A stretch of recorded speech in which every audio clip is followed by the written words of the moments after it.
பெருந்திரளான மக்கள் இயேசுவோடு சென்று கொண்டிருந்தனர். அவர் திரும்பி பார்த்து அவர்களிடம் கூறியது, என்னிடம் வருபவர் தம் தந்தை, தாய், மனைவி, பிள்ளைகள், சகோதரர், சகோதரிகள் ஆகியோரையும், ஏன் தம் உயிரையுமே என்னை விட மேலாக கருதினால் அவர் என் சீடராயிருக்க முடியாது. தம் சிலுவையை சுமக்காமல் என் பின் வருபவர் எனக்கு சீடராயிருக்க முடியாது. உங்களுள் யாராவது ஒருவர் கோபுரம் கட்ட விரும்பினால் முதலில் உட்கார்ந்து அதை கட்டி முடிக்க ஆகும் செலவை கணித்து அதற்கான பொருள் வசதி தம்மிடம் இருக்கிறதா என பார்க்க மாட்டாரா?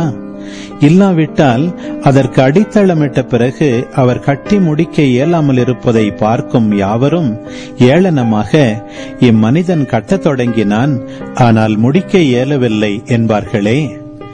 வேறு ஓர் அரசரோடு போர் தொடுக்க போகும் அரசர் ஒருவர் 20,000 பேருடன் தமக்கு எதிராக வருபவரை 10,000 பேரை கொண்டு எதிர்க்க முடியுமா என்று முதலில் உட்கார்ந்து சிந்தித்து பார்க்க மாட்டாரா?